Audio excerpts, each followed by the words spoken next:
talk about dying on a motorcycle. You are 35 times more likely to die in a motorcycle accident than in a car accident. That's a pretty big deal. And so a lot of people are scared away from riding motorcycles because, well, it's dangerous. But you know what? It's not really that dangerous. But you got to watch out for the other guy. The other car that's going to hit you. So 56% of the time, you're going to have an accident with another car. The other times, you're either going to go off the road and hit something or hit an obstacle, single car accident, that's what they call it. You know, and that's pretty dangerous too. It just doesn't happen to be another car traveling at, you know, the same speed as you, going in the complete opposite direction.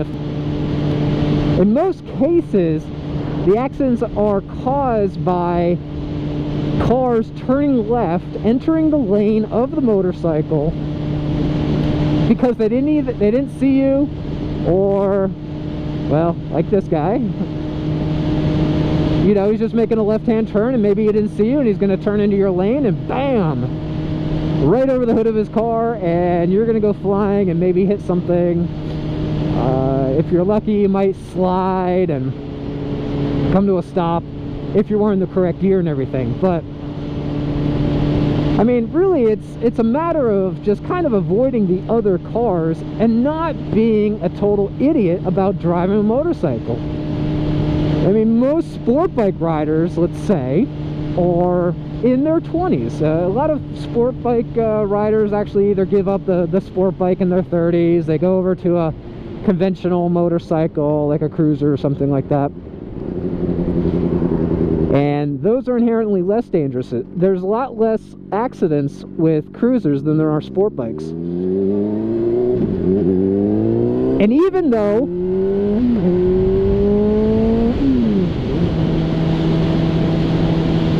very few sports bikes I should say, very few sport bikes are super sport bikes in the 1000cc range, they make up a disproportionate amount of accidents, motorcycle accidents on the road. And why is that? Because it's too much speed for these people that ride these big bikes that can't handle them. And again, they're usually kids in their 20s who, you know, they get something a little bit bigger than they can handle and they end up paying for it. So for cruisers, you're going to be a lot more conservative on the bike. I mean, you're not going to be taking turns at, you know, 80 miles an hour where you should be doing 35, 40, that sort of thing. So again, if you are really good at avoiding cars, making yourself seen, and not being an idiot on your bike, you can get away with maybe not getting into an accident at all, or any major accident. So am I afraid of riding a motorcycle? Absolutely not. One, I have the experience to know when to be safe and when it's not safe, conditions on the road, where it's going to be slippery, most of the time.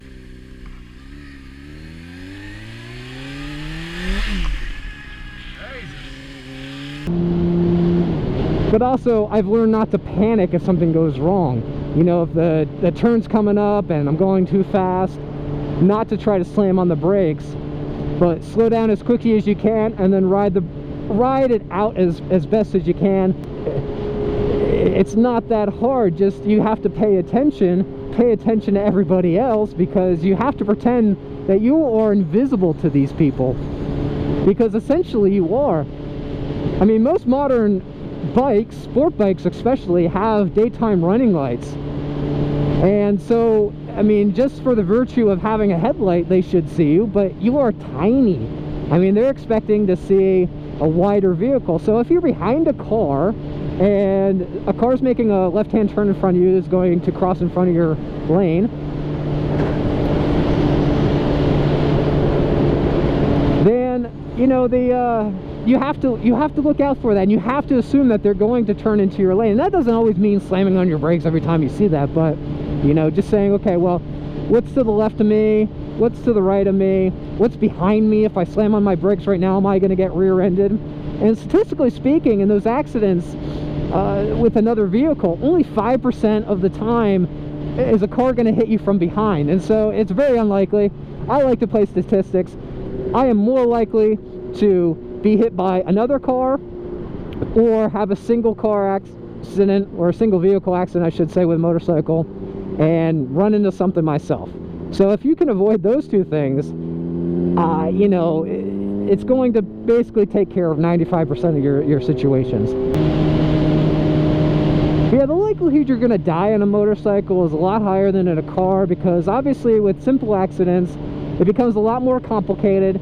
Your body's just going to fly off the motorcycle, and you're essentially going to hit, you're going to be at the mercy of physics. You're going to have a momentum of X, and you're going to hit obstacle Y, and that impact is going to have a force of Z.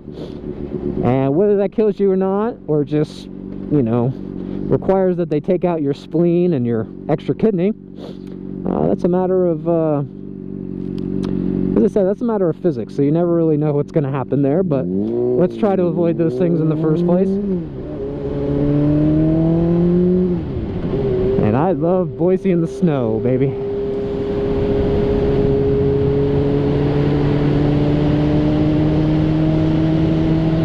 Oh, such a gorgeous sight.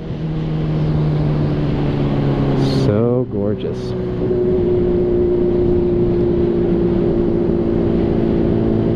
Well, I hope you've enjoyed my little spiel on how not to die on a motorcycle, or things you should avoid on a motorcycle. Well, we're just gonna ride through town here.